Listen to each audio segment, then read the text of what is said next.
Welcome to Novo Ed Talks, where we reveal real-world strategies and expert insights from learning and development professionals. In every episode, we chat with practitioners, course designers, learning strategists, and business leads.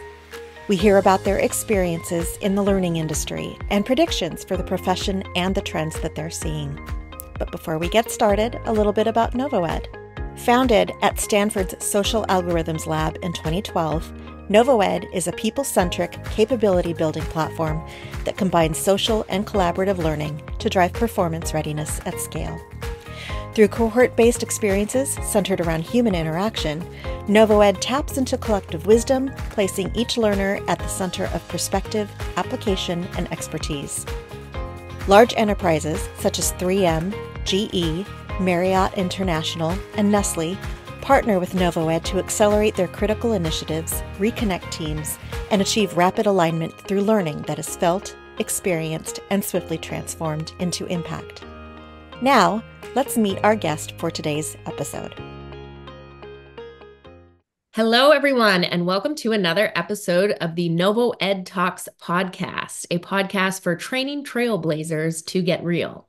My name is Melissa Fisk. I am the producer of the Novo Ed Talks podcast, and today I am joined by Stephanie Lordson, who is currently a manager of training at Jack in the Box with a background in instructional design. In her role, she leads a team of instructional and visual designers focused on bringing best-in-class learning solutions to life for a diverse audience. Stephanie is passionate about combining creative design practices and learning science to engage learners. Stephanie, welcome. Thank you for having me. Yeah, let's jump right in. And why don't you start by just kind of introducing yourself a little bit more and telling us about your role in your company? Sure. So I am a manager in the training department at Jack in the Box. So we're a quick service restaurant that has locations throughout the Western United States and the Southern states, and we're expanding. So look for us if you're on the East Coast soon. My specific role and what my team does, we're focused on the restaurant training, and our learners are restaurant employees. Typically, those would be franchise operators, employees. So we're focused on role training, rollout training. So if they get a new piece of equipment, new back office systems, that sort of thing.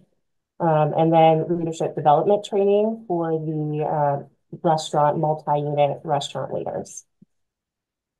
Awesome. So a lot of material you're covering there, kind of across the board. What are some of the biggest challenges for these types of learners?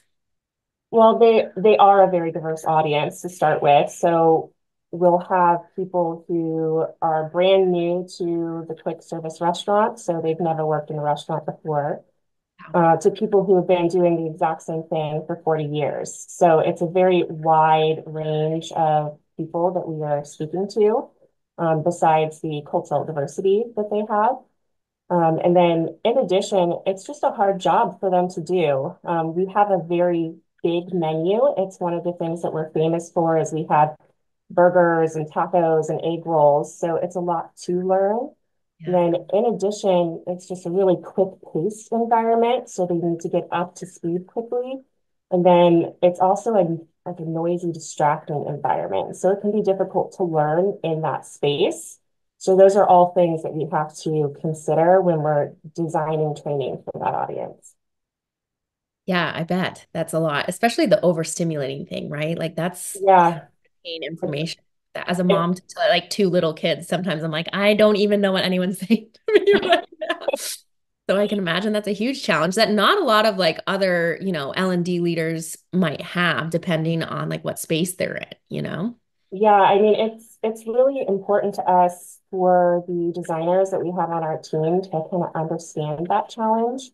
So one of the things that we do when we're bringing new instructional designers on is we actually have them go work in a restaurant and take the training program for about 6 weeks, depending on how much time they have. So they really go through the entire training process They learn every single role in the restaurant, including, the restaurant manager's role and doing things like going in early to take inventory and taking orders at the drive-through. So it's been a really positive experience for those people that we brought onto the team because they come into the role having had the background in design that we were looking for, but then also getting a really good perspective on, what the challenges the learner has is, and it really creates some empathy, right? So, which I so important to bring into your design thinking. I love that. That's so brilliant. What are some of the other, you mentioned a few of the different challenges, and obviously having someone come, like the instructional designers come right in and experience all of that, I think is so great. But how do you approach some of the other challenges that you're having? So we have so from like a design side, on our side, one of the things about working in our industry specifically is that we have a lot of pivots and a lot of like quick turnaround projects that we need to put out because we are, trying to adapt to market trends and things change so quickly. And I'm sure, throughout the industry, this has got to be something that many other players, not just in restaurants, experience. I know, with COVID, that was definitely something that everybody had to adapt to really quickly. But for us, when we're, trying to put out a great training program, right, it can be a little difficult to take it through, that full process that you would normally want to if you're testing and your design and your implementation and evaluation. So, when we have to make quick pivots or roll out things quickly, we have to get a little creative around how we test and make sure that that training program is going to be effective for our learners. So we handle that in a lot of different ways, but some of it is just really just staying close to the field and our learners and just making sure that we're going out there and spending time with them and asking questions and seeing them in action. Yeah, absolutely. One thing you mentioned there is, with, everything kind of changing, especially like in a post-COVID world, with the rise of kind of remote work and virtual collaboration, how has your approach to learning and development adapted to ensure that employees are equipped with the necessary skills for the digital workplace? Like, does that really, obviously things shifted after COVID, does that really apply to you guys in the restaurant business? Obviously reaching the broad audience of leaders you guys have across the country, I'm sure, there's a component of that there, but can you speak to that a little bit? Sure. So I don't know that our approach has changed that much because we have always had a pretty widespread audience. So we've had to reach them virtually, even previous to COVID. So we do a lot of webinars for our above restaurant leaders, and then we engage with them in different ways. But digital has always been a really important way to engage with the restaurant teams as well, because they're in the restaurants and they need to move quickly and be nimble. So we use training tablets in the restaurants rather than having like the old school way was to have them, sit at a computer in the back of house and kind of go through, training modules very, paced at a specific pace and they had to complete certain things. Our training system's a lot more nimble now, so they can kind of go in and take what they need, and it's on a tablet, so they can move the tablet around the restaurant with them. So I think that's one of the ways that we've kind of adapted to more of a digital age within the restaurant is just making sure to have technology available to them that makes it easier for them to learn. Yeah, that makes complete sense. How do you, from where you're sitting, kind of, or your team, identify and address skills gaps within the organizations? Like, is it through a standardized kind of process, or is it like, unique from place to place? Or can you speak a little bit to that? Sure. So we have a couple of different ways that we go about it. One is we hear from our field leaders quite often as to what their needs are. So we're constantly getting requests for improvements here, or they need more leadership development training here. We actually have a bi-monthly meeting that we hold with the franchise training teams. Many of the different franchise operators that work for our system will have their own training departments or training directors. So they'll come to meetings with us on the training team, and we'll get direct feedback from them as to how the training programs are working in their organizations and what we can do to improve. We'll also show them content ahead of time so that we can get their immediate feedback on what we're in the middle of developing. And then in addition to just making sure we're staying close to the field and talking to them and getting feedback, we also have a lot of metrics that we're working with in our restaurants. All of the restaurants are going to be evaluated on, how they're performing in various areas. And training is tied in really closely to that, right? So if we're looking at a restaurant whose performance in a specific area isn't where we expect, one of the ways that we consult with that restaurant would be to look at what they're doing in training and see if there's some, shortfall there that we can help them with. So I think those are kind of the two key places where if there's something that we're missing there, we can go in and do some development and put out something new for the field to get them where they need to be. Nice. I like that kind of double approach where it's kind of anecdotal, more conversational, but also using the metrics like you mentioned. Speaking of metrics, how do you currently measure the effectiveness of these programs? And what are some core KPIs, like standardized KPIs, if you have any? I know this question is always a tough one that you report or that kind of you report to your superiors or a board or across the board to talk about how the performance is for training. For us, mainly what we're going to be reporting on is overall completions of various programs that we're putting out. So we're looking at what percentage of restaurant teams have, completed their onboarding or have completed their, restaurant manager training, who's, fully certified at their restaurant. So that's primarily what we're looking for. And then if we have gaps in completions, then we're going to be looking and seeing if there is an issue with, the engagement level of the training, or if there's something, difficult about the course that's making it so that people can't complete it. We don't dig too much into the data beyond completions when we're reporting out. We look at some things internally as a training team, but what the sort of company as a whole is looking at is more completions. Nice. Can you share a successful case study or example of an L&D initiative that significantly impacted employee performance or contributed to the overall success of the organization? Sure. So I actually have a program that's kind of in progress right now that we're doing in phases. So the first phase, it's a leadership development program for our district managers specifically. They would be managing multiple restaurants, sort of up to 5, 7. Some of them might have 10 restaurants that they're managing. So they were really asking for more leadership development training, things around coaching, how they approach their restaurants, and make meaningful impacts with them when they're visiting their restaurants.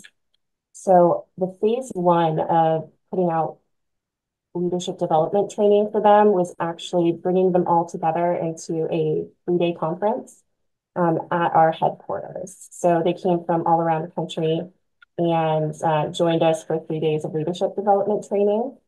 And it went really well. It was a full year-long program where we had multiple different conference sessions that they could come out to, and we got really great feedback and really great excitement around that program. So it seems to have really, raised morale to a certain extent as well, which I love to hear. And then phase two of this is we're actually right in the middle now of developing a micro-learning series that's going to be pushed out to district managers, and it will be very topical as to things that they're encountering right now in their leadership journeys and also different trends that are affecting them in the restaurants that they may need to have extra assistance managing around. So we're really excited about kind of phase two of this program, and we're launching it sometime this summer. So very excited. That is very exciting. And I feel like that's going to be such a beast, if you think about like in all the different places that you have restaurants and like I'm sure that there's like issues that are like exclusive maybe to one area or one region and one set of leaders versus maybe not another. Or do you see that to be like kind of, common themes, like the same challenges no matter where they are? Yeah, I feel like restaurants, especially in this environment right now, have some pretty similar issues. There's going to be, constraints around labor and wages rising, cost of food rising. So those are all issues that, not just our restaurants, but kind of all restaurants are facing right now. So those are some of the issues that we're going to be targeting are, in that area. But then there's also things that, they've kind of asked for or they've told us that they need a little bit more help on that we're going to be, creating for them. So yeah, it's going to be a good experience. I hope on all sides. Yeah, that's great.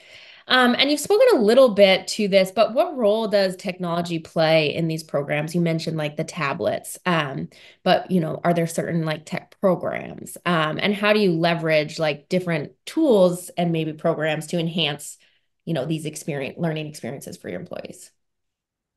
Yeah. So one of the key parts of my role really is going out and looking and seeing what technologies are out there and how they can fit in with what we're doing in our restaurants. And there's so many new and fun things coming, AI, chatbots, different things like that. But the key is always to make sure that whatever you're looking at implementing can really have a very clear impact and ROI. So we have a lot of different tools that we leverage, but each one we make sure has a very specific purpose and a very clear use case in the restaurant before we, dive in and try and, implement it just because it's something new and shiny, right? So Right. I spent a lot of time earlier, like in the fall, looking at things like AI and chatbots and like, could those help with like our leadership training? Could they be doing like a conversation where it's with like a trainee that they'd be giving feedback to, like would something like that work? We were looking at it and it didn't quite work, right? For right now and where it is. We weren't confident enough in it, right? So we putting that on the back burner to maybe look at again later. But we are really diving more into like micro learning things like peer testing out the Seven Tops platform. So that's going to be something where they'll have maybe like a workbook or they'll have like job aids or something where it has QR codes on them that link to the Seven Tops interactions so that they can go through and, have quick tips and things on their phones that they can look at. So that's something that we're excited to launch out with the field soon.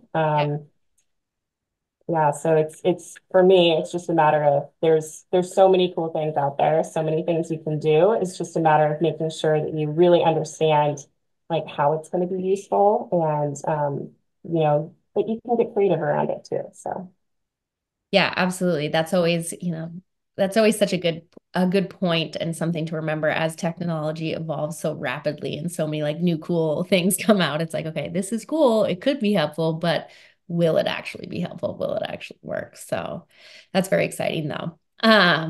As some of your programs have evolved over the past, 5 years in general, just kind of looking at like your industry specifically, what are some like key takeaways you've seen?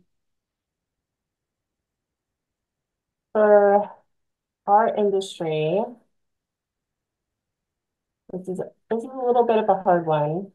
for me to answer. Let me think about this for a second. So the past 5 years, we've had a lot of change within our organization in the past 5 years.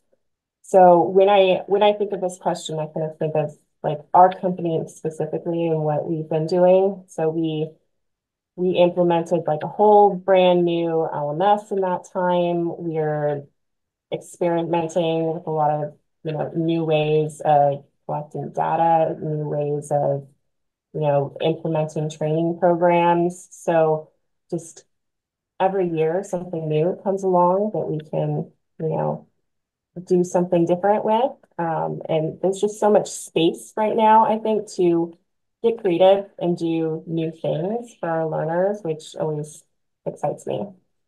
Yeah, absolutely. And one thing I think we've had, like, as a society in general, like in a post-COVID world, I feel like this idea of being like open to changing or like Yeah, adapting. It's like almost like a barrier came down with COVID, right? Where it was like where that was such the norm of just like adapting and changing on the day to day that it almost seems like we're a lot more open to that. And we've heard a lot of that from all kinds of different organizations. So I think that's really exciting. Um, what, kind of looking to the future, you've talked about a lot of different like tech trends and things that you guys have looked at. But what do you believe will shape the way organizations in your industry um, really invest in their employees' growth? Like, will it be more tech? Will it be more like, I don't know, like, can you speak to that a little bit? sure. So I think for us, especially, training is just so important. Just getting our employees what they need and kind of decreasing the time to proficiency is just a huge push for us, just because of the industry. That's not unique to us for sure. Yeah. So anything that we can do along those lines that can really bring people up to speed more quickly, that can deliver, training in the flow of their work, is going to be something that would be very important for us to invest in, right? So when we're looking at trends or we're looking at technologies, anything that can help us accomplish those goals better is going to be the direction that we're going to want to move towards. Yeah, absolutely. We hear that from a lot of organizations as well, just like things that are not so cumbersome, that they can still do their Yeah, job. That. yeah. All right, Stephanie, for my last question, we always do this as kind of like a fun send off. What advice would you give to those just stepping into a leadership role? This is a fun one because I have been in my role since last summer, so a little over 6 months, maybe getting close to 8 now.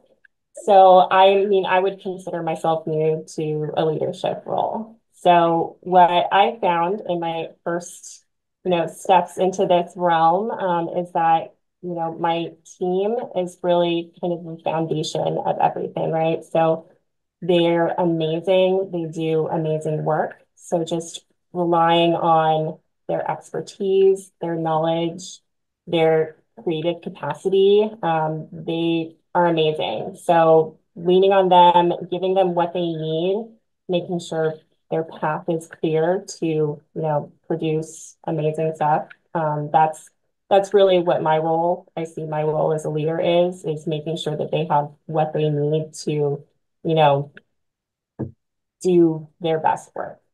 And then from the other side, I have some really great mentors. So, staying close to them, making sure that I am talking with them and that we're, troubleshooting things together has been really great for my own personal leadership journey. So just a combination of those two things is just to develop your mentorships and then, support your team. Love that. I think that's great, great advice. Having mentors is so important, I truly believe.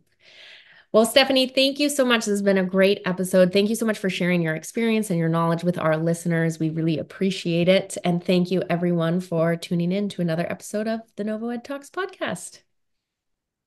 Thanks so much for having me.